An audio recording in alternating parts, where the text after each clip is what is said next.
I moved out of my parents' house to Brooklyn at 21 years old into a small room, and look at this. I had negative $163 in my bank account 1 week before I moved, and that's before I paid rent. Not only did I move out of my parents' house at 21 into Brooklyn, but I'm also a real estate agent in New York City, so I want to tell you in this video how you can move to New York City in your 20s.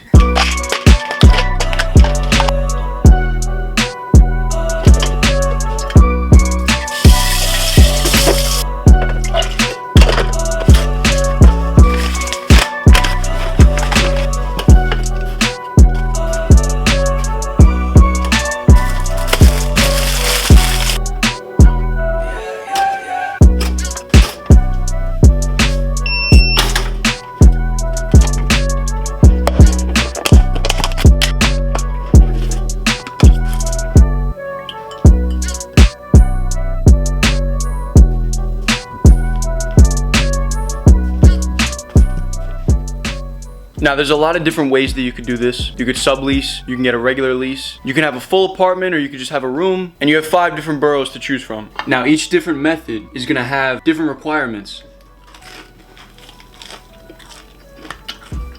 Let's go. So I'm gonna talk to you about these requirements, and I'm also gonna show you some of what you can get, mainly here in Brooklyn. But the standards are the same in Manhattan and Brooklyn, so it doesn't matter. Now, I've come across a lot of friends and just a lot of people in general that moved out and explained to me their story of moving out, especially even my girlfriend, and they had such a hard time because they didn't know what to do, what was required, and all these different things that I'm gonna go over in this video. So first things first, if you want to sublease, the first thing you're going to want to do is join a whole bunch of Facebook groups that say rentals, NYC subleases. Also download an app called Roomie and download another app called Spare Room. With all these different platforms, you should have absolutely no problem finding yourself a sublease. My first apartment was actually a sublease, so I was able to stay there for only 9 months, and I didn't need to get my credit checked, and they didn't have to check my income.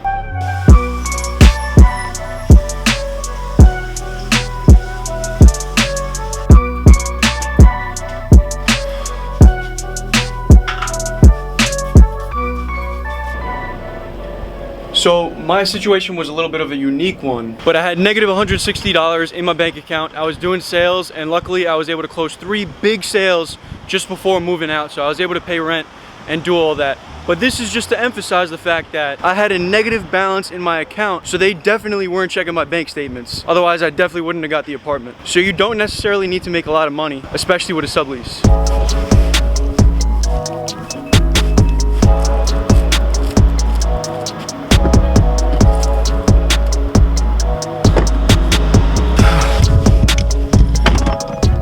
Process of a sublease is usually you just message the person that's offering a room. They'll probably just ask you what you do for a living. They'll probably take a look at your profile picture just to get a general idea of what you're like. Maybe they'll meet in person or FaceTime you. Then they'll let you see the room. And then if everything checks out, boom, you have yourself a room. That's how easy it is to get a sublease. Now, the downside to subleases, which I've actually had clients come to me and tell me about, is that if the person that's subleasing to you wants you out, they can get you out a lot of the time because it's their room or it's their apartment. They're the ones that are actually officially on the lease. And people getting kicked out of their subleases have happened time and time again. I hear it all the time. Me personally, I didn't have to deal with this. Also, if the person that's subleasing to you doesn't want to renew the lease, and the lease is officially in their name, right? In some cases, you won't be able to take over the lease and renew it, and you'll have to move out. This is why sometimes it might be better to get an actual lease in your name. It might be the safer option. So let's talk about that.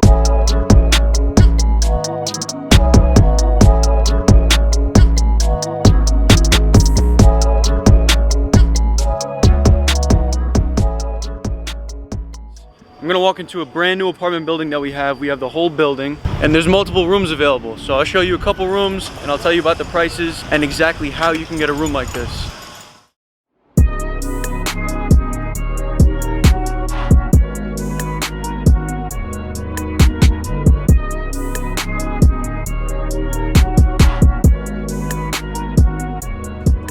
If you're halfway through this video, you like it so far, please just drop a like. If you hate it, you don't want to see more videos like this, comment down below, I hate this video. I'm here in the building with my man, AJ. He's he's actually training right now. Yeah, he's training. He just did his first showing, so congrats to him. Yeah, as you can see, this apartment's really nice. The rooms range anywhere from $700 to $900. And the things that you would need for these rooms is at least a 650 credit score. You need to make at least 40 times the rent. So if it's a $700 room, you need to make 40 times that $700 annually. So now if you don't have credit right now, the easiest way that you can build up your credit score is by literally getting a secured credit card, which you can get from Discover or Capital One. Just search it up on Google, get yourself a secured credit card. Now this means you would fill up the card and then you could use that amount just like as if it was your debit card. So you could fill it up with, let's say, $200 depending on your limit, and then you just use that money just like a debit card. That's gonna help you easily build up your credit and show that you can make payments on time. Also, if you're a student, you can get a student Discover credit card. That's how I actually build up my credit. But if your credit is completely shot, you definitely don't make anywhere near the amount required to get a room, but you have a big savings or something like that, you can use a guarantor. A guarantor is someone who makes 80 times the rent and has at least a 700 credit score that can represent you just in case you were to default on your rental payments. They would be the one that then takes responsibility for your rental payments. Now, obviously you don't want this to be the case. Don't not pay your rent, because then you just screw somebody else over. But this is mostly for people who know they can pay their rent and they just need that extra boost on paper. Usually you can find rooms for lease on the Facebook Marketplace, on those Facebook groups that I mentioned before. You can also use Spare Room, and typically it's gonna be a real estate agent like myself that's gonna show you the rooms and tell you the requirements and help you get the rooms. Keep in mind though, if you're looking to view some apartments, don't waste the real estate agent's time. They're only showing you rooms or apartments that you can move into within a 30-day time frame. So let's say it's January 10th, you're most likely gonna be viewing an apartment that's gonna be for a February 1st move-in. Quick side note too, if you wanna view any apartments or rooms with me, I'm gonna put a link to view apartments with me down in the description below. So click that link and just fill out the form.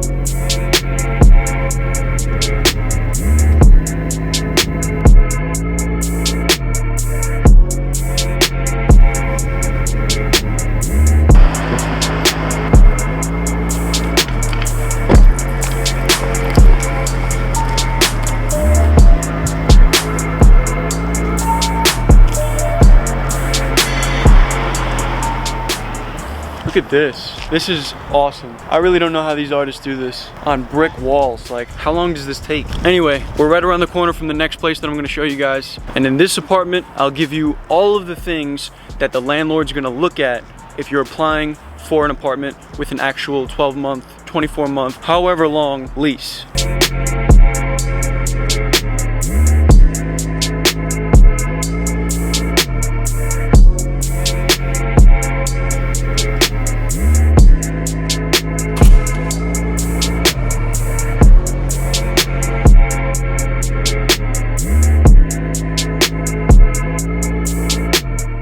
The bathroom is so nicely updated. Just take a look at this.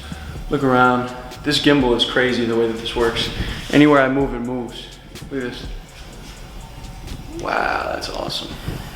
So no complaints with this apartment. It's $22.95 on the market right now. It's been reduced from $3,000. First it was $3,000 before the pandemic, and then with all the price adjustments, it's been going down to $2,600. Then after that, $22.95. So to talk about exactly what's gonna be asked for when you're applying, just know you need your 3 most recent bank statements, 3 most recent pay stubs. Sometimes they'll ask for a W-2, but I know that because of the pandemic, not a lot of people are making what they made before. Now, what's important to know about the 3 most recent bank statements, if you're looking to apply on your own, you wanna make the most amount of money in your 3 most recent months to the time that you're moving. So if you're moving in January, you wanna make sure that you're making the most amount of money in December, November, and October. So whatever your job is or whatever side gigs you have, make sure you work harder than usual to bump up that income. If you don't have pay stubs, that's okay sometimes with some landlords, but it's best that you get some type of receipts that show what you're getting paid from your employer. If you're self-employed, if your W-2s from last year reflect what you make now, you're one of the lucky ones. But if not, a lot of landlords will just look at your bank statements and will still accept that even though you don't have any actual receipts of the money that you're making. Look at this view. Look at that. So last but not least, if you're looking to move from another state or another city, or maybe you live in New York City now and you just want to move out of your parents' house, see if you can get a guarantor. See if you make the proper amount of income. Check your credit, see if you can build your credit properly. If not, try to get a guarantor, somebody that's gonna represent you, maybe your dad, maybe your cousin, uncle, maybe your employer. If you can't do that, any of those things, try to find yourself a sublease. you can get either a room or you can get a full apartment in New York City. I hope this video helped you guys out. If you have more questions that you feel like I didn't really clarify on certain things, you can just comment that down below. I'll make a video on that. Also, if you like this video, you want to see more like it, please like this video, please subscribe, because I'll be making a lot more videos like this one. Thanks for watching, guys. I'll see you in the next video. Boom!